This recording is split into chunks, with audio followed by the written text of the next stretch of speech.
Cześć, tutaj Jagoda z kanału Jagoda w Podróży. W tym filmiku przedstawię Ci najważniejsze informacje dotyczące podróżowania na wyspy Kokut. Dowiesz się m.in. jak tutaj dojechać, jakie są ceny, jakie zasady obowiązują na tej wyspie i ogólnie przedstawię Ci wszystkie informacje, które ja osobiście chciałabym wiedzieć przed przyjechaniem na tą wyspę. To co, zaczynamy?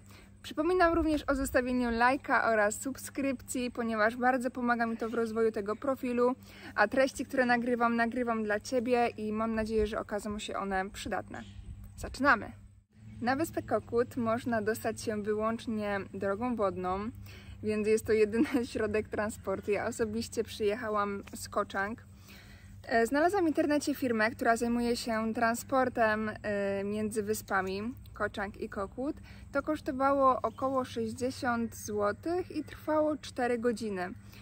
W skład takiej wycieczki, powiedzmy, takiego transportu wchodziło odebranie mnie z hotelu, w którym byłam w Koh Chang, prom oraz dowiezienie do miejsca, w którym jestem teraz, więc myślę, że cena bardzo przystępna.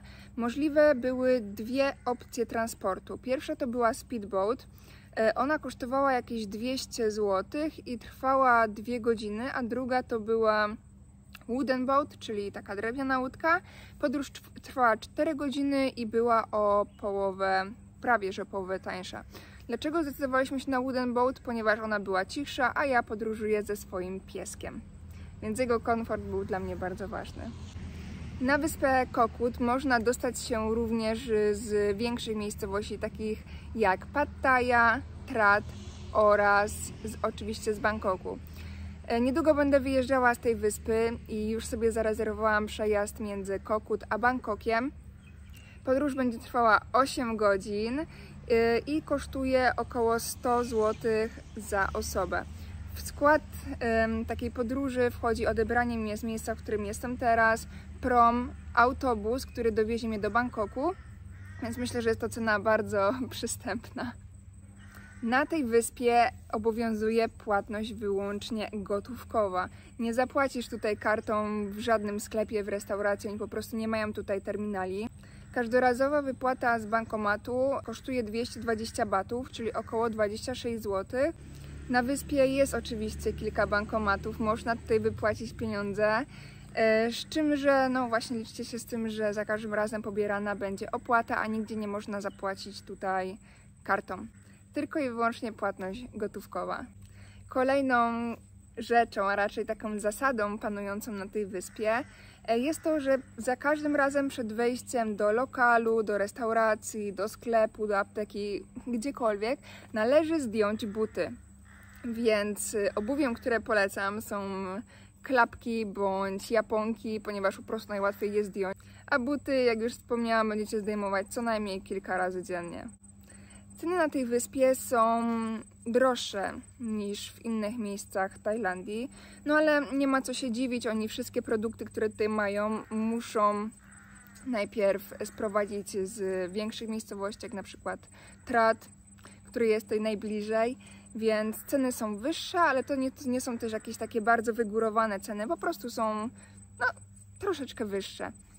Jeżeli chodzi o wynajem na tej wyspie, to nie ma możliwości znalezienia sobie domu do wynajmu. Jest możliwość zatrzymania się w guest house'ie, który oferuje takie domki z własną łazienką. Inną opcją jest skorzystanie z resortu. My wybraliśmy tą pierwszą opcję, ponieważ akurat w guest house, w którym teraz jesteśmy, panuje taki spokój. Nie jest w centrum, powiedzmy, jest tak trochę bardziej oddalone. Nasz pies ma ogromny ogród, w którym może sobie biegać. Mamy oczywiście swoją własną łazienkę, natomiast nie mamy kuchni i na tej wyspie no, praktycznie nikt nie ma kuchni. Taka jest ta wyspa, że nawet mieszkańcy tutaj lokalni nie mają swojej kuchni w domu i jedzą w restauracjach. Tak to po prostu tutaj już jest. Jeżeli zostajesz na dłużej niż kilka dni, to obowiązkowo targuj się o cenę, ponieważ ta cena może być nawet o połowę niższa, jeżeli zostajesz powiedzmy na miesiąc. Znamy osobę, która płaci 800-900 zł już w przeliczeniu na miesiąc. Jest to cena bardzo, bardzo dobra jak na tą wyspę, ponieważ w resortach za jedną dobę zapłacicie około 100 zł, czyli miesięcznie będzie to 3000 zł, jeżeli się nie wynegocjuje oczywiście ceny. Więc jeżeli zostajesz na dłużej, to koniecznie targuj cenę. Można tą cenę naprawdę fajnie wynegocjować. Myślę, że teraz będzie kluczowa informacja dla osób, które planują tutaj przyjazd. Mianowicie, jedyną opcją transportu na tej wyspie jest wynajem własnego skutera. Nie ma tutaj taksówek, nie ma tutaj osób, które dowożą, nie ma autobusów, nie ma kompletnie nic takiego. Jesteśmy zdani sami na siebie. Koszt wynajmu skutera, oczywiście na więcej niż jeden dzień, to jest około 20 zł dziennie. Koszt na jeden dzień bez negocjacji około 30 zł. Jeżeli nie umiesz jeździć skuterem, to radzę się wcześniej nauczyć i przyjechać tutaj już mniej więcej wprawionym w jeździe. Jest bardzo mało osób, które są ogólnie na tej wyspie, więc ten ruch nie jest jakiś duży. Powiedziałabym, że w ogóle nie jest duży, no ale trzeba mieć obycie, jak po prostu posługiwać się tym skuterem, jak nim jeździć, bo drogi na wyspie nie są tylko i wyłącznie takie proste. Oczywiście są też górki, są pagórki, są ostre skręty, więc radzę doszkolić się w jeździe skuterem, jeżeli jeszcze takich zdolności nie posiadasz. A to jest jedyny i wyłączny środek transportu na tej wyspie. Jeżeli tak jak ja podróżujesz ze zwierzęciem, na przykład z psem, to ta wyspa jest wyspą idealną, ponieważ wszyscy tutaj są bardzo fajnie nastawieni do zwierząt. Nie ma miejsc, z których by mnie na przykład wyprosili z uwagi na posiadanie psa, jak na przykład to było w Bangkoku. Tutaj takich sytuacji nie ma, wszyscy się uśmiechają, wszyscy bardzo mile traktują psy. Są tutaj oczywiście psy, które żyją wolno, powiedzmy dzikie psy, ale te psy w ogóle nie są agresywne. No jak wiesz, ja mam malutką chihuahkę, która waży troszeczkę ponad 2 kg i w porównaniu z psami, które są na tej wyspie, no jest maluśka, ale nie było takiej sytuacji, żeby jakikolwiek pies chciał ją zastraszyć, czy jakiś byłby agresywny.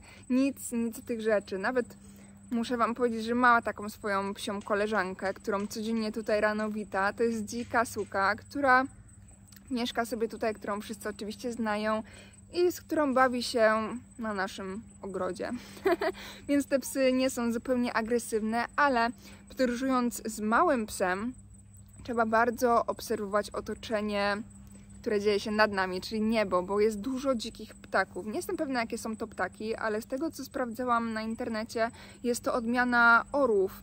Więc orły, jakieś myszołowy, jakieś rybołowy, ja nie wiem, ale są to bardzo duże ptaki, które szybują nad mini. Często jest tak, że musimy ją zabierać z takiej otwartej przestrzeni, na przykład na plaży, bo nagle ptaki zaczynają nad nią szybować i zniżają się, tak jakby przymierzały się do ataku na tego mojego małego psa, więc to jest jedyne zagrożenie.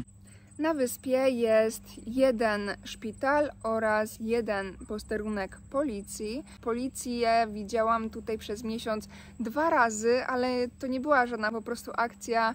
Samochód policyjny przejeżdżał przez ulicę i to tyle. Nie ma na przykład tak jak na Bali policjantów, którzy by specjalnie łapali turystów, żeby wylepić im mandat, to najlepiej, żeby wziąć oczywiście od nich jakąś kasę. Tutaj takich akcji policyjnych nie ma. W razie wypadku jest szpital, więc tam można oczywiście zasięgnąć pomocy. Na wyspie jest kilkanaście marketów. Nie są to jakieś duże oczywiście markety, no ale najpotrzebniejsze rzeczy tam są. Na wyspie jest również kilka aptek.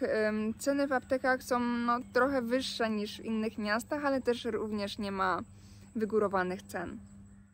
Wyspa Kokood jest tak przepiękną, malowniczą wyspą, że zdecydowanie polecam ją odwiedzić każdemu, kto będzie w Tajlandii.